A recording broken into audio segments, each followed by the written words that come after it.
This interview is part of the Veterans Military Oral History Project sponsored by the Library of Congress and the Lowell Area Historical Museum. Jim White will be operating the camera. Today's date is February 20th, 2006. We will be interviewing Tom Westbrook in Saranac, Michigan, and currently resides at 59 South Pleasant Street in Saranac. Good afternoon, Mr. Westbrook. Got a few questions I'd like to ask you about your experience in World War II. First of all, this doesn't have anything to do with World War II, but what year were you born? What's your birth date? July 3rd, 1919, Where were you born? Ionia Township. When did you enlist? I went down and enlisted January 3rd, 1942. And you're holding here a picture taken at that enlistment time or close to it? This is after I got down to Keesler Field. Okay. How old were you at that time? 22. Okay. Mr. Westbrook, why did you enlist? Can you give us the reason why you enlisted? Because I thought it was a thing to do. Okay. I was very unhappy about the Japanese, what they'd done to Pearl Harbor. And that's what, it seems like it was almost every man at that time felt that, Yes, that he had to go in. yes, it's a very popular thing to do. Where did you go for basic training? I went to Keesler Field, Mississippi, Loxie, Mississippi. Okay, what were some of the things you had to adjust to in your new life in the military? Well, as new routine discipline. What was your daily routine? Well, at first, we got our basic training, and then when we got through our basic training, they gave us 2 weeks of KP. That's the ones that had qualified for mechanics, airplane mechanics school. And that's so we wouldn't have to do any more KP while we was going to school. And KP was what? Kitchen police, Which said that you were doing what? scrubbing pans, pots and pans, cleaning up the mess hall, routine In the military they called that kitchen police, right? kitchen police. Okay. Well, in basic,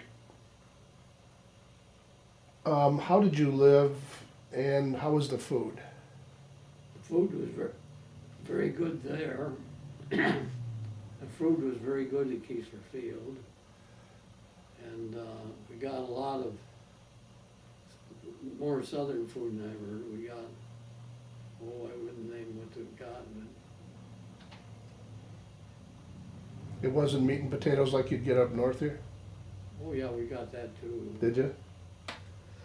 What kind of training, I mean, your daily, I mean, was it a lot of drill? Was it a lot of Well, training? when we got through our basic training, so we could march 1, 2, 3, 4. And because we had to march back and forth to school. And the school was run on 3 shifts, 3 8-hour shifts. So 24 hours a day? Yeah, we run 24 hours a day. And each phase of the school was 10 days, and there was 11 phases. And I done very well at the school.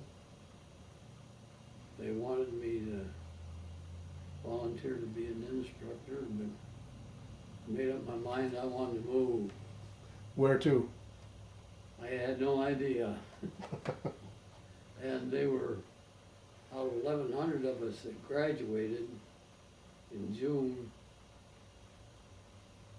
there was 43 of us got sent overseas right from school. Okay, now the date is now what? I don't know the date, it was in June, it was in July when we shipped. July 42? Yeah, July, yeah. Okay, while in basic training, I assume you were in tents, right? No, we were in, Oh, really, we barracks? were in barracks. Okay. How did you feel about being one of the 43 selected to go overseas right away?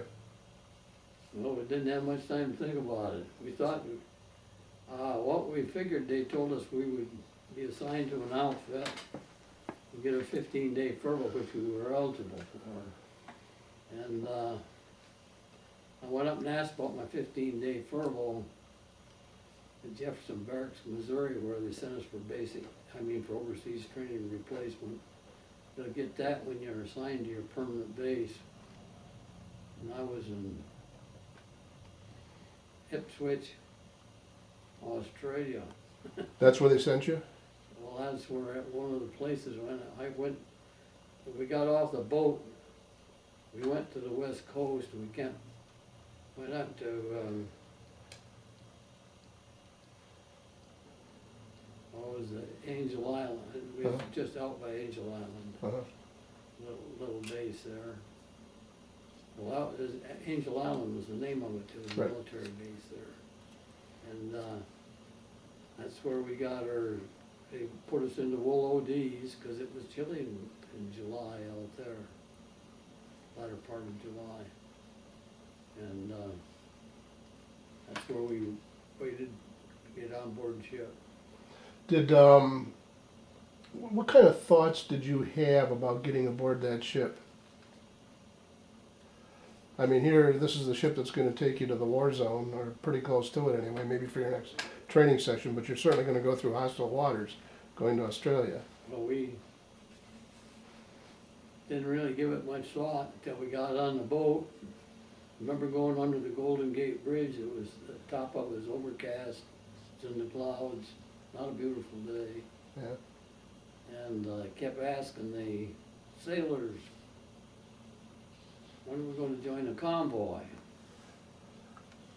And he says, we don't go in convoy. It take them 9 minutes to get it lined up with a torpedo, and we change course every 9 minutes, or take 10 minutes, they said.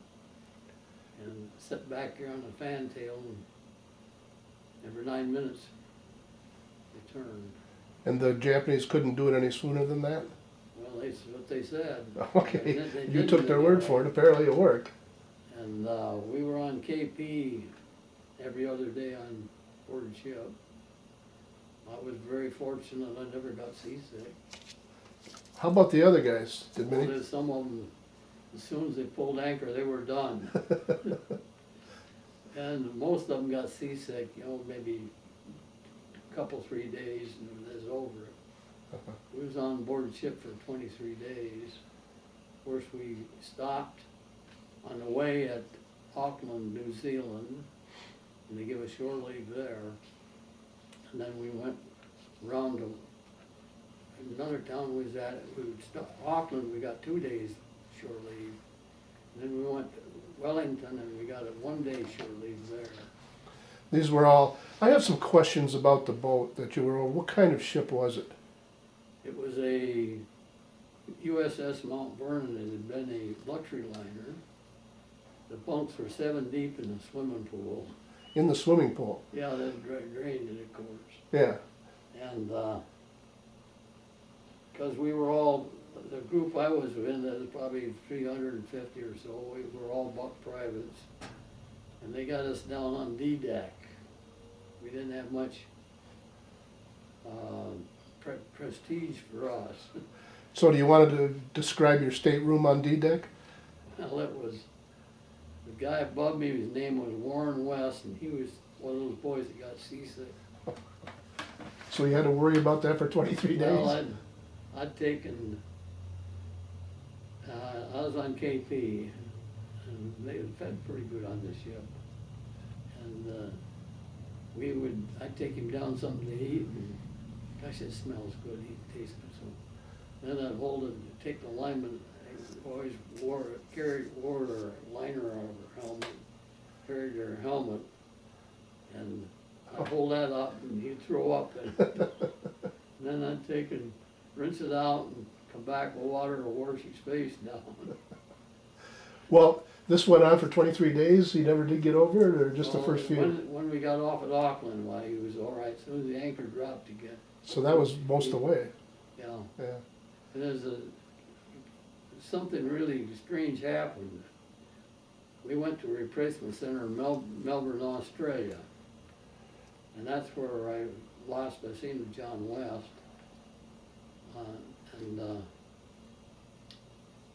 We coming under the Golden Gate Bridge about the 1st or 2nd of November, I haven't got the right date on that, in 1945, I heard a weak little voice, "Westbrook, are you just getting home?" So you saw him again, eh? Here's Warren West.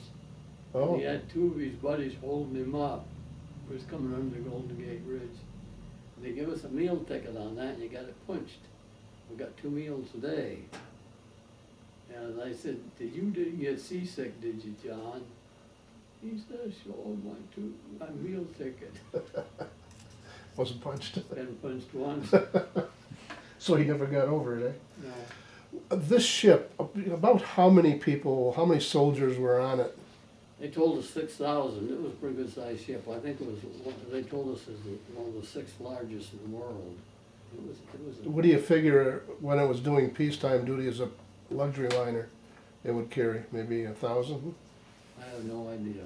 But certainly not 6,000. It'd be a lot better conditions. There were probably Yeah. 2,500, 3,000 with the crew. You then did duty in Australia, right? Yeah. What was your duty there? Well, just about everything. We got sent out from the replacement there in Melbourne, Australia. First thing they did there, the Japs were still pushing down. They issued us a Durand rifle and a bayonet.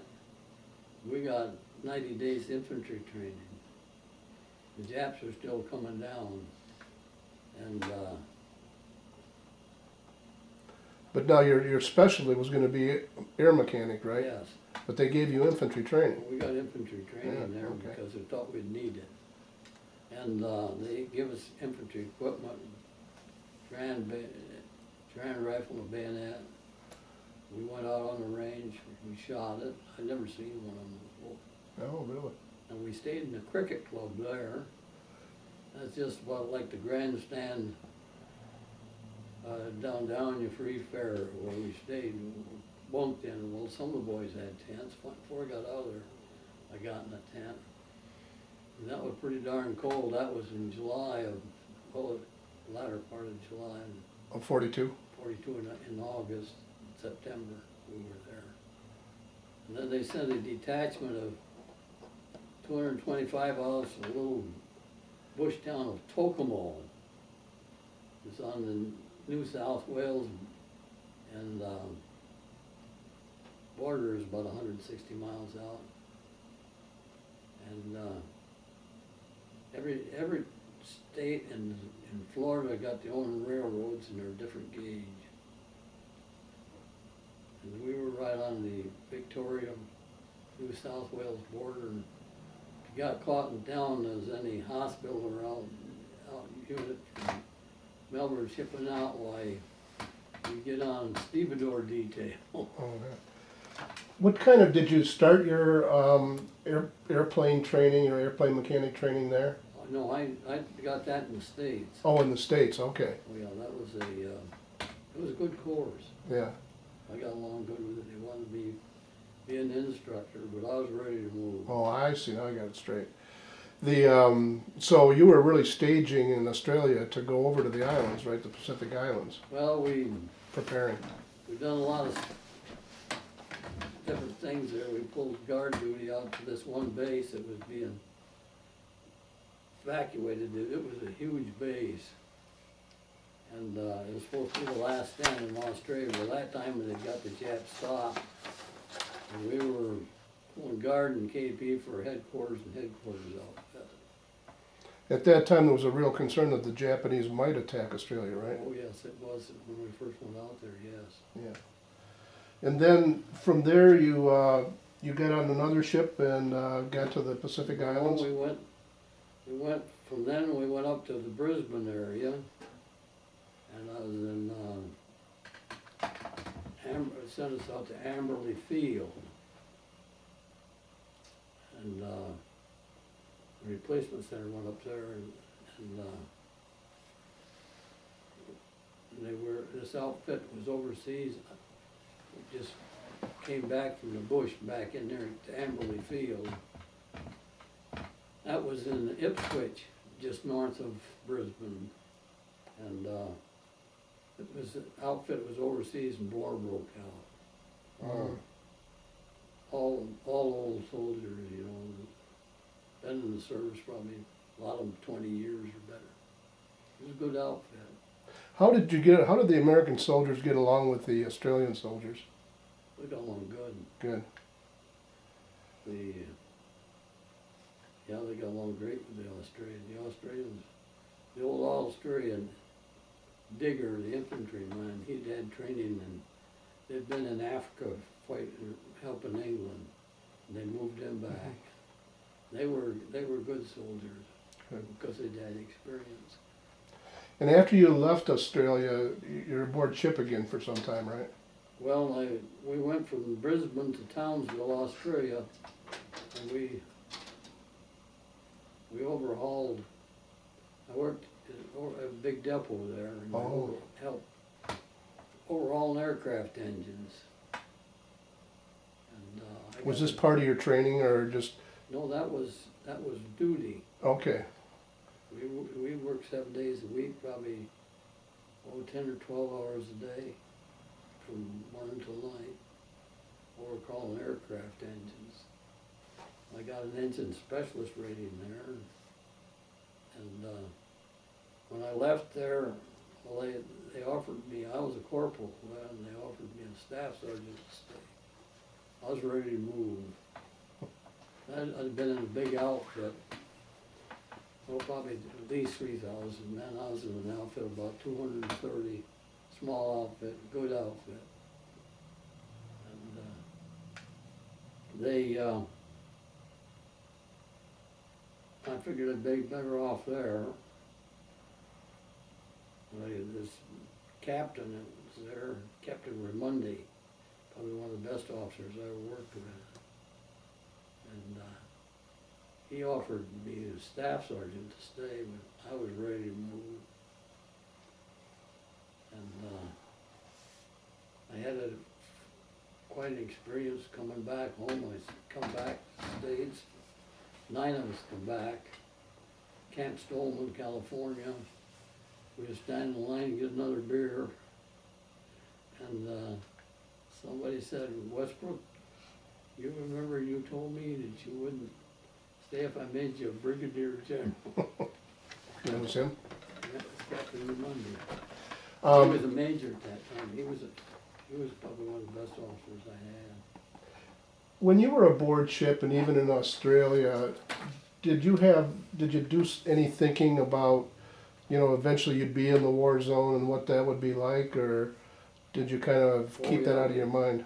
That's one reason I want to leave Townsville. I want to know what my reaction would be. Oh, really? Probably didn't have good sense. What types of things did you do to occupy your time? Like you had 12 on, 12 off on shore, but you had a lot of time aboard ship. What kind of things did you guys do to occupy your time? We played cards and things like that. And again, did you think much about the future war zone that you'd be in, or just kind of kept that out of your mind? Probably didn't try to think about it. Yeah, just live day to day. And see, I first went up and we went on a Liberty ship. That's a freighter. It's one of them they built a bunch of them. We got on that at Townsville, and they left the freight out of one hole down there, and you could take your blankets and sleep anywhere you wanted down there. And they handed you a box of K rations in the morning, a box of K rations at night. And the Liberty ships were built just to transport materials and men across. Yeah, they were freighters. Yeah. And I believe the record for a Liberty ship, they built one from the ground up in a week. Yeah. I mean, they built them pretty quickly. They build them fast. Yeah. Well, we need to get to the islands. What was the first island in the Pacific war zone that you made fall at? Well, the Townsville was considered combat area, but there's never much problem there. What island was that? That was in Australia. Okay. Australia. But then they went to Finschaefen, British New Guinea. That's the east Mhm. end of Guinea. And we were there about 6 weeks. Now it rained. Well, they got 198 inches of rain there a year. You get an idea what they got. Good GI shoes that last about a week or 10 days. You out walking in them, they get so soggy that the bottoms would fall right off. In New Guinea, here we have a kid from Ionia who left Ionia, what, maybe 4 or 5 months before, maybe more, and now you're in New Guinea. Now that's completely different from, You see, I was in Australia Yeah. about a year. oh, okay. Then we're a little over a year Yeah, then you from, see, there weren't any place up New Guinea yet for us. oh, okay. But, But what were your reactions to New Guinea? it was not a nice place to be. Why? Oh, they had some beautiful birds there. They had cockatiels and all kinds of birds, monkeys. But mosquitoes was terrible. They were still some Jap snipers that had tied themselves up in palm trees. The guy shot them up there and they're still hanging in the trees. Was that where you first saw any active duty or combat situations? Well, that was actually, as far as combat, we didn't have any problem there at all. Okay. Then they sent us to, was there about 6 weeks, and they put us on another Liberty ship, and they sent us to Hollandia, and that was Dutch New Guinea. And that was, well, MacArthur's headquarters there. And that was, the weather was better, but they still had the mosquitoes. We actually went in the staging area there. And they checked all your equipment and gave you all your shots again. How many of the guys came down with like malaria or dengue fever? A lot of them. I have no idea. Did you ever have malaria or dengue fever? I had dengue fever, but I never had malaria. I was taking Ativan tablets. It turned me just as yellow as a Chinaman. Is that right? Oh yeah, I took them pretty religious. Boys had rumors around to make them sterile. So. Apparently that's not the case. I know you had children. You have some pictures of, you have some pictures there of New Guinea. We're gonna just take a look at some of those. But what was the worst part of New Guinea, being stationed there for as long as you were? New Guinea, British New Guinea was the worst. Why? Well, it was rain and mosquitoes. And we were right between two mountain ranges. You look out there and maybe be from 100 yards up to mess tent. We said, well, let's go up mess tent. And it'd be sun would be shining beautiful before you get to the mess tent. It'd be downpour rain. Okay, so now you're in a tent now, It was right? right between mountain ranges. Oh. And And you lived in a tent. What types of things crawled in there at night? lizards, rats. Did you ever get used to that? No. Any You had to be on camp guard. Up on, everybody pulled camp guard, regardless of Yeah. rank. And you could see somebody who couldn't sleep. The rats would run on the top of the tents, and somebody couldn't sleep. He was out there beating on the tent with a stick trying to get a rat. And they'd be in the foxholes. And we spent a lot of time in foxholes on Morotai. Okay. Okay.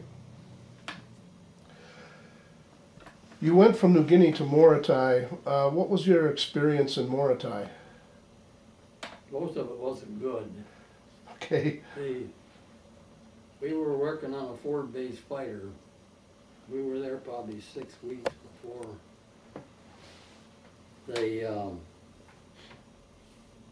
done any missions out of there. Now, they'd show combat shorts, and they'd give them to us. We'd had movies, and we'd get to them later on. Show the first plane to land on Morotai Island. They'd show a B-25 bristling with guns, or a fighter plane. But the old C-47s, a troop carrier outfit, they'd been flying in off the treetops almost as soon as they land right between the bulldozers. I was working on the runway. So you were there to clear a runway for future, Well, the engineers, combat engineers done that. yeah, but I mean, your group at that time was Well, one of the our first. job was, at that time, we got in and built a camp, and all the fuel come in 55-gallon barrels. I've rolled barrels all over the Pacific.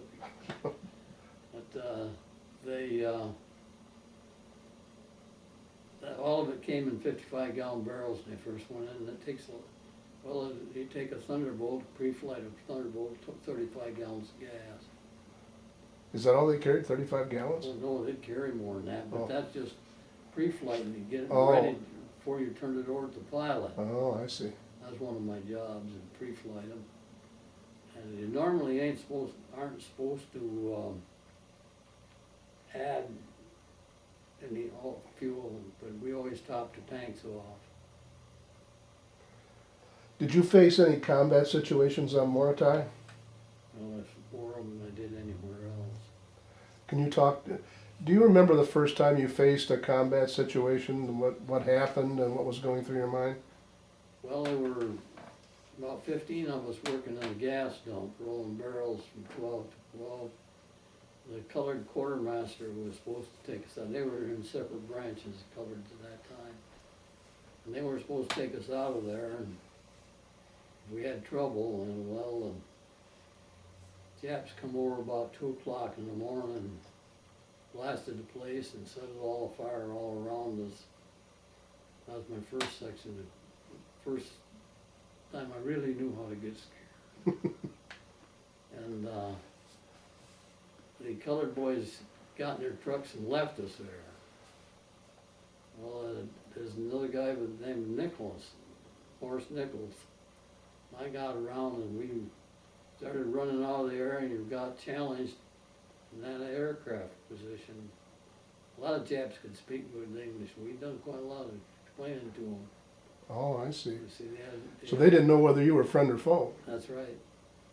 And the Japs, of course, after they got a light there, that burning gas dump, why, they had something, it was only 12 miles away. They just pounded it all night long. So on this island, what, about 12 miles away, I think you said, Yeah. there's a Japanese base, so the two That's right. groups are now sharing Morotai. Just a minute. Yes.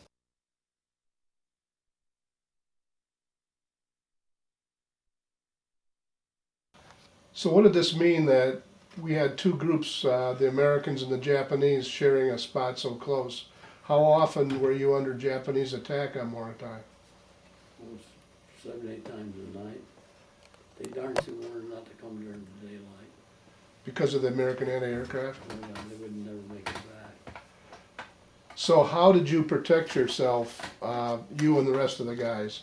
How did you protect yourself from the bombing attacks? Slip your shoes on. We slept raw because it was hot. And we slip our shoes on and get in the hat and get in the foxhole. Drive the rats out. Did you almost always find rats in the Oh, we foxhole? always did. Got so you didn't, they'd leave, they might run the full length of you or something. You got used to it? Couldn't dig very deep. Yeah, You get down about that far, we hit it a coral. yeah, it's Coral Island. And then we got sandbags, and then we took and when the Japs started dropping these phosphorus bombs, they were wicked. Well, you've seen these fireworks, the fair goes like this. Yeah. They dropped them on parachutes. And a piece of that phosphorus land on something, it burned right through it. If it landed on the wing of a plane, it'd burn right through into the gas tank. Phosphorus will burn in water. Yeah, you only have a pile of aluminum about that high the next morning. Wow. So how did you, I mean, if you're being bombed all night and working all day, you must have been short of sleep. We was most of the time. You got so that you go to bed and you come around again, you say, man, you go right back to sleep. No problem with that. They'd ring what, an air raid siren when they heard a plane coming and everybody jumping? They have 3 artillery, 3 single shots. Oh, I see. 1, 2, 3, and then all clear was a 1 shot. Did many men get hurt or killed in these bombing runs? Well, I don't know. A lot of guys, they had to come out with a little frag bomb, a little aluminum bomb. That was nasty. Our outfit got hit with that, and I was probably heard of you from the guys that got hit, but I never got it. There's another guy in our tent didn't get hit. His name was Norris. He was from South Carolina. He used to slowly miss him. So you're living in tents now, right? Yeah, we lived in tent. Yeah. How hot did it get there at Morotai? Probably 115, 120. Wasn't unusual. And coming from Michigan, that's something you weren't used to, I take it. Well, we'd come from Australia, northern Australia. See, I'd been there about a year. That's subtropics. That got pretty warm there. Then it get chilly there during the winter time, which is in July, August. Why it would get down in the upper 30s. Then by 10 o'clock, it'd be up in the 90s. That was set up there. New men would come over, replacements, and they'd come over and they'd come back with their long woolen underwear on. You guys freeze, you want about a couple hours, they were all through. Now, after you left Morotai, where'd you go? We got on a convoy. The 13th Air Force come in and took it over. I was in the 5th. The 13th Air Force took it over. And I missed my brother there by just 1 day. Is that right? Yeah, he was in the 13th Air Force. I'd worked on B-20, he flew in B-25s. I'd worked on planes that he flew in. Really? We worked on some of the 13th Air Force MP. Our outfit, the rest of the 5th Air Force went into the Philippines, and we didn't go because we were down to 90 men out of 230. They were all dead, or they were sectioned out to different areas? They were, some of them, a lot of disease got them, malaria, dengue fever, jungle rot. We had a lot of things that come in. So it sounds like the disease was almost worse than the Japanese. Oh yeah, it was really. And then did you go to Okinawa after Morotai? Or somewhere else in They between? put us on an LST after they moved the rest of the 5th Air Force up around Clark Field in the Philippines. And we couldn't move because we didn't have enough men. And they finally put us on an LST, and we set up between Samar and Leyte. Them are 2 main islands in the Philippines. And made up a convoy, and that went into Okinawa, north end of Okinawa. Was the LST pretty rough to sail on? They didn't ride very good. They only drawed about 6 foot of water. Right, I think they drew 4 feet in the front and 10 in the back. They didn't draw much. No, and they were pretty much flat bottom, weren't Yeah, they? I liked the LSTs. I made 2 landings on them. Oh, did you? Oh yeah, they fed you good. You had the same cruise a quarter had. Oh, so for a soldier, an LST was pretty good duty, right? I liked it. And some boys, of course, some boys got seasick. Yeah. They didn't ride very good. You'd swear they'd bring you through rough water, they'd slap it, Yeah. Oh, they're flat bottom. What was your duty on Okinawa? Well, we really never got set up. They never got the airfield finished. There were about 3 of us that worked down on the airfield. We was taking care of transit aircraft. It was, they were bringing in supplies and stuff.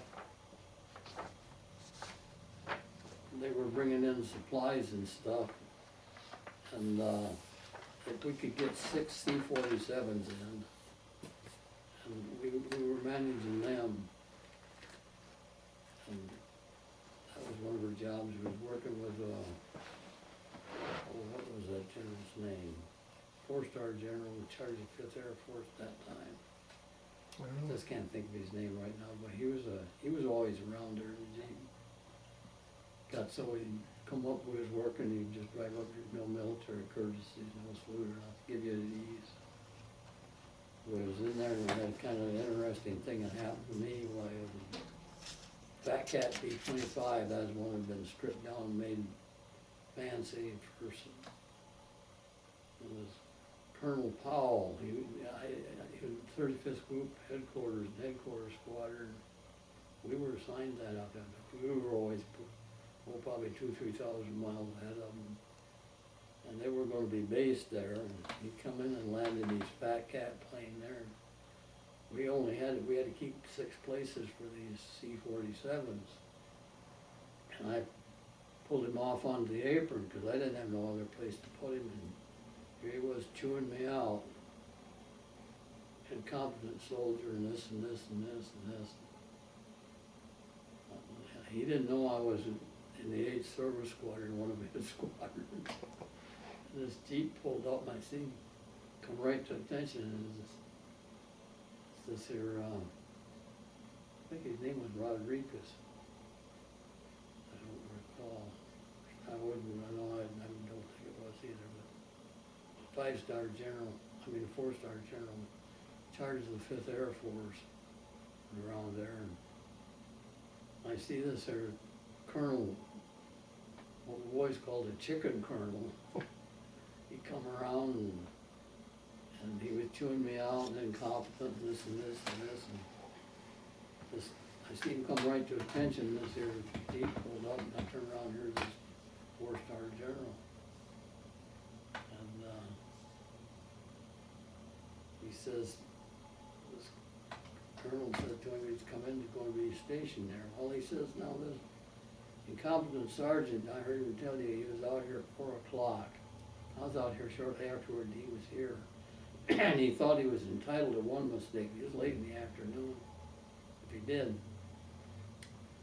He says, Colonel, he says, it's no big problem. He said, we'll get a Jeep out here and we'll pull your plane out. And he says, and you can head right back to the Philippines, and when we want you up here, we'll call for you. I won that one. Chewing out, yeah. Now, what kind of aircraft did you work on? Was it just C-47s? C-47 as a transport? C-47 is transport. I worked on them. We worked on, I worked on about everything, the B-25s. Our main job was forward-based fighters, the old Thunderbolt, P-47. Now, apparently their strategy for air-to-ground combat was they'd come in low. Do you have any indications that that was true? Oh, yes.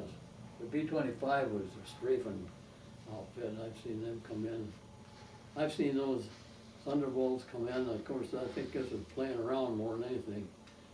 See who could get the lowest.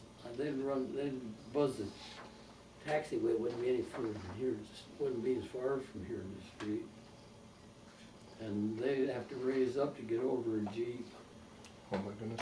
Now, Then their props would be picking up whirlpool of dust, and then they'd see who come close, and I'd pick coconuts out of engine nacelles. Is that right? Oh, yeah. So they flew those things pretty dangerously. Oh, yeah, most of the fighter pilots are different than they are now. Most of them was 18, 19. Yeah. One of them was 22 years old. He was the old man. Is that right? Oh, yeah. So these are just a bunch of kids going crazy. Oh, they were.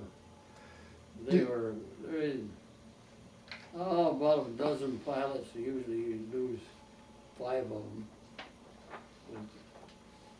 Wow. The bombers, I know I've seen pictures of bombers coming back all shot up. Did that happen there also? Yeah, you see, they went back to BIAC, which is back a couple of more hours, probably a couple of more hours flying time. And if they couldn't make it back, they used our base for emergency. I've seen them come back and shot up terribly, wounded with them and everything. I worked on when the 13th Air Force took over, when 90 of us was reorganized in our outfit.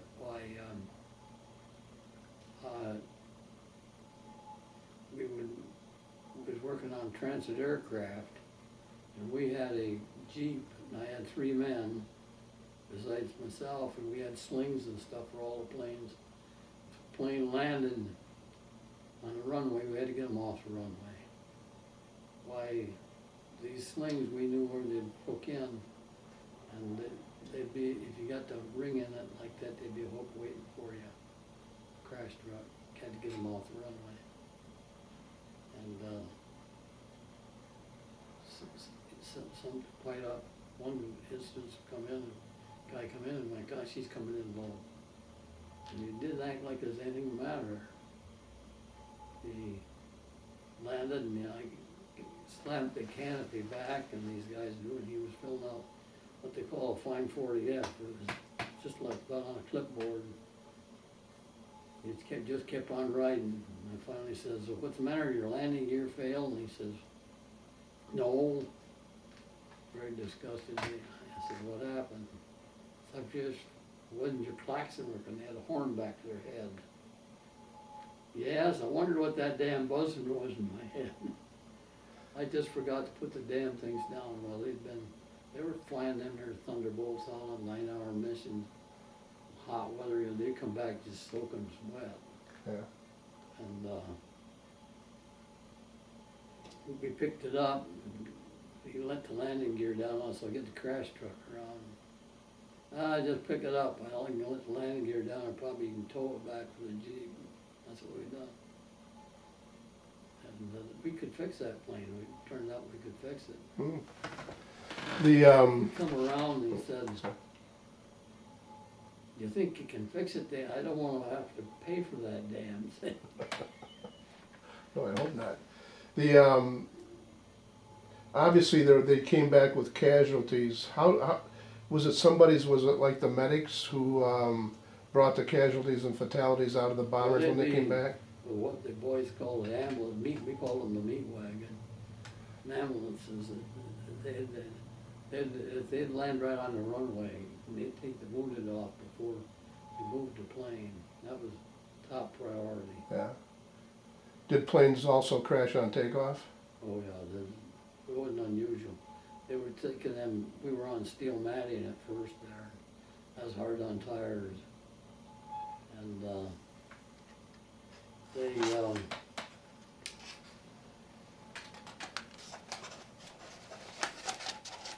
cut the tires. They what they call ground loop like this, and they go about 100 yards. It was overloaded with gas and everything. He had, well, he had 2 wing tanks and a belly tank. And when they blow the tire wide, tear them tanks off. And then they ground loop for about a couple 100 yards.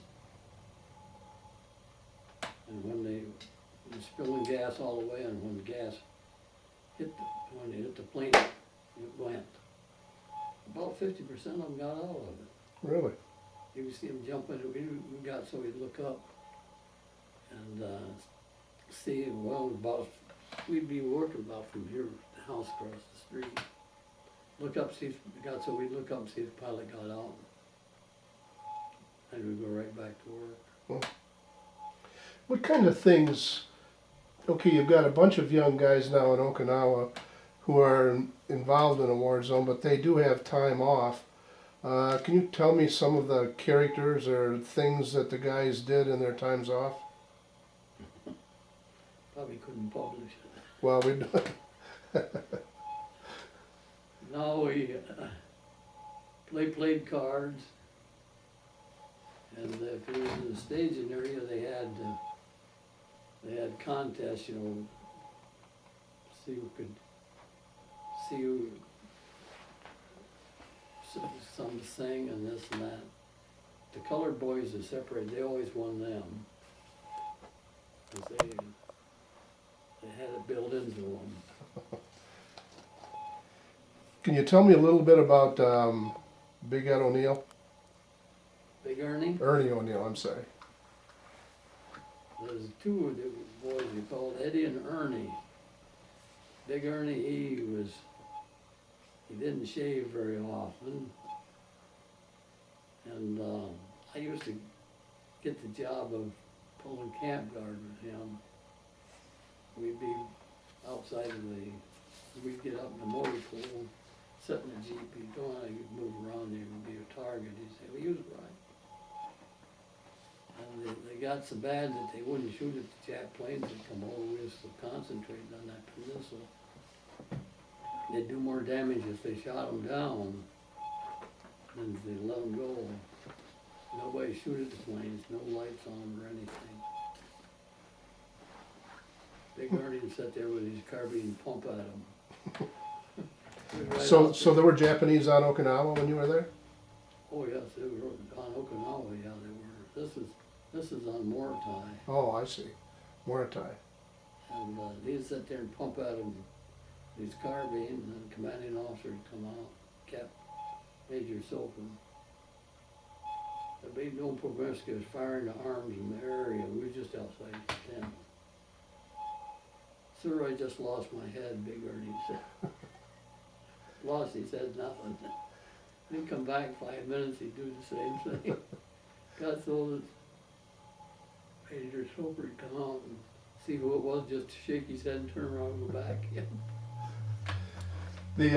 Well, I even guess you went fishing, right, on Morotai? Oh yeah, he'd go up to the perimeter and the infantry was dug in, then he got out and there's a village there. And native village, and he'd go up around the corner there, go back and be gone, maybe he'd be gone 3-4 days. He'd come back in the bush, fish these streams, and then word was out they was going to court-martial him, this and that, and just about an hour before dark or something, he'd come back in and didn't shave, chewed tobacco very often, and Big Ernie stopped at the commanding officer's tent and say, I've been out fishing. Well, they already knew that. And he said, I've had a little luck and I thought fresh fish would taste good to the boys. Think you could call the detail to help clean the fish. Have a gunny bag full of fish. Finally I asked him, I says, I know darn well that you can't catch these fish. We're on the equator. They'd spoil before you get them here. You got to catch them fresh. And he used hand grenades. I did them with demolition TNT.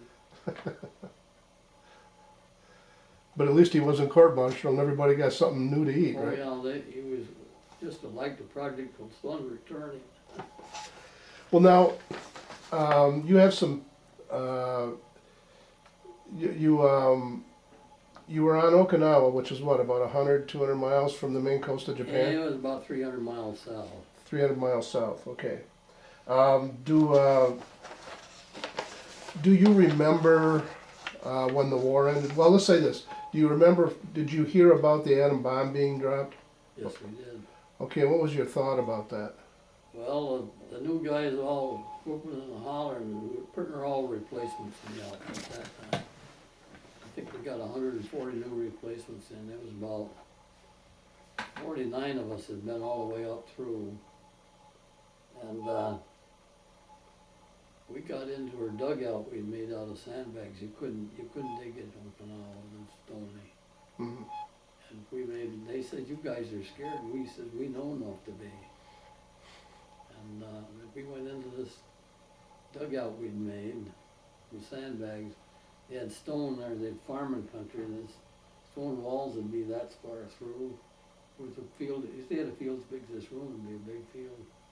And the stone walls, and that's what the witch built the fence with. And that's where we were when the war ended. And we got in there because we wasn't too sure. We'd heard too many things. We didn't believe the atomic bomb. Well, that was a technology that you couldn't believe. I mean, one bomb that could do something like that. And they told us the war was over, that's what we done. I and a couple other fellas, well, good friends of mine turned out to be, we had 350 caliber machine gun crews. The Marines was on the north end of Okinawa. And for camp protection, this Tomley, I says, I was a loader. I said, I'll learn how to shoot that darn thing. And he says, he said, You always shoot the loader first. He'd been transferred to the infantry. So the war is over, and now there must have been a short time, you heard the atom bomb had been dropped, and then that the Japanese had surrendered.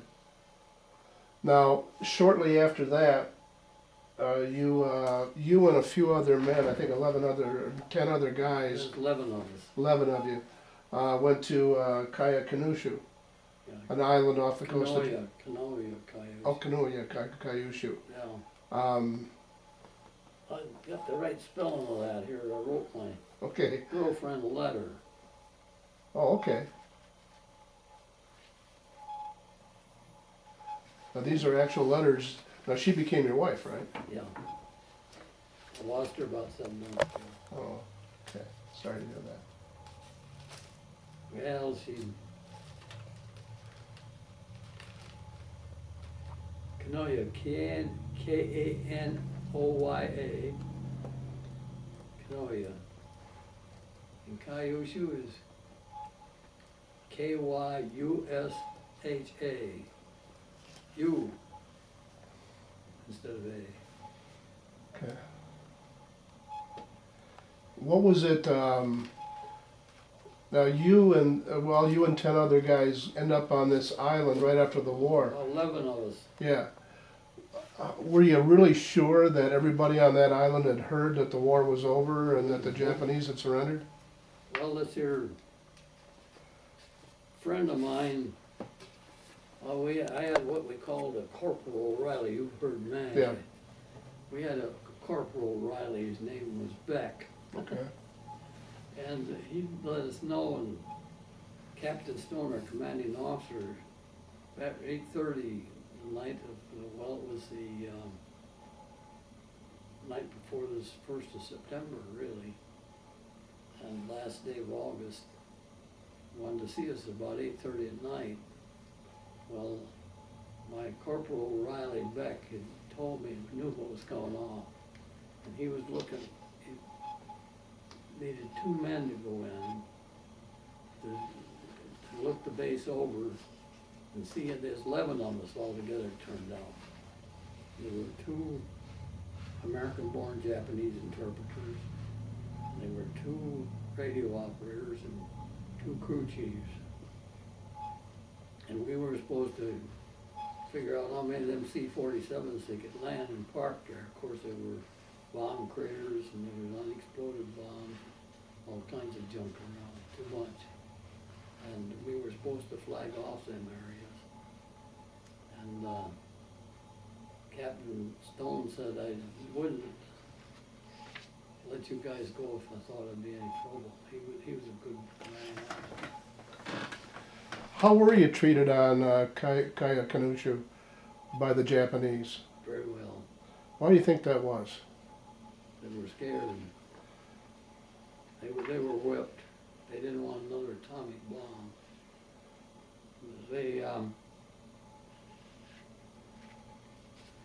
The military, we buzzed the runway and there wasn't a thing in sight, and we landed on there. There was both sides of the runway lined with Jap infantrymen with back to us to present arms, salute, Oh. to show respect. That's what they told us. Then we landed and they come up with, I wasn't too sure about it right then. I put a clip in my carbine and started to get out of the plane. The crew chief of the plane was supposed to hook us up on a C-47, and he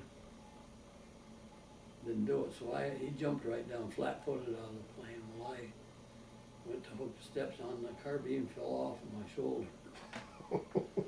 Down at the runway taxiway, it didn't go off. Not the best entrance for the American soldiers on a new island. Eh? No, and there was a newsreel camera out there taking a picture of it. That's the noise I heard. There was a Jap lieutenant there, and he was about more flustered than I was, best possible. And he could speak good English. He started mumbling around there in Japanese, mixed English, finally got his word together, welcomed us and told us that Well, they had cold drinks for us and stuff Wow. like that. So you were greeted very well. Very well. Then there's 11 of us. There's 2 radio operators, 2 American-born Japanese interpreters, and 2 crew chiefs, myself and Jerry Novosad. Another interesting thing, I called 30 years after that happened, I got my discharge on the 11th of November in 1945, Veterans Day. Oh. It just happened that way. And I decided, I called a year before, I tried to call another fellow, and got his brother down in Illinois, and he got killed in an automobile crash 20 years before. Well, 10 years before. And this year I called up Gary Novosad, which Novosad, Grenada, Texas, south of Houston, about 90 miles. And I dialed his number, and woman answered the phone. The operator asked for the number, and I told her, how old is this address? And I said, about 30 years. And she was very cooperative. And she got a lot of Novosads down here. This JF, and I said, well, put him on. And I talked to his wife, and I said, Did Jerry around? Yes. I said, I talked to him. I let him talk to him probably 10 minutes. You don't even know what who you're talking to. I kept giving him interest. So you saw him after that long, eh? Well, I went down and seen him after that. And I said, this first we had contact. And I said,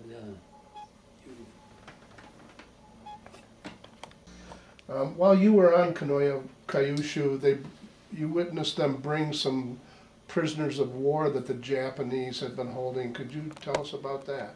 Corregidor, Bataan, Wake Island, some places they didn't know there was any survivors. What did they look like? It was a hard-looking sight. They'd been working in coal mines, and these were the ones that traveled with broken legs and arms, and crooked, they'd never been foot, crushed foot, cub foot, and there's one Marine from Wake Island that weighed, he was about a 6 foot 2 or 3, and I met, he said, fighting shape, he was 200 pounds, he was 22 years old. He was down to 130 pounds, looked like a man 70 years old. Wow. And a lot of them are down 150, 60 pounds. This one guy come in with cub foot, and probably didn't weigh over 160 pounds. Said to me, he says, well, they got a hospital, field hospital. I said, yeah, I know, 3 good ones down there. And he broke right down sobbing. Now I can get this foot straightened before I go home. Hmm. So it's really evident that the Japanese had really mistreated. They had been misused. Huh. Or according to the records of all the wars we've been in, well, I think 34% of the prisoners taken by the Japs never survived. And most other wars, all through our history, maybe 2, 3, or 4% at the most. So I take it the soldiers seeing this didn't feel too bad about the atom bomb being dropped. Oh no, I thought that was a good idea. What do you think would have been your fate if, as a soldier just off the coast of Japan, had the atom bomb not been dropped and they would have had to invade Japan? Not good. Us old guys, us 49 had been up to, we knew that it was going to be a real pistol. We were waiting to go. We were all packed up and ready. But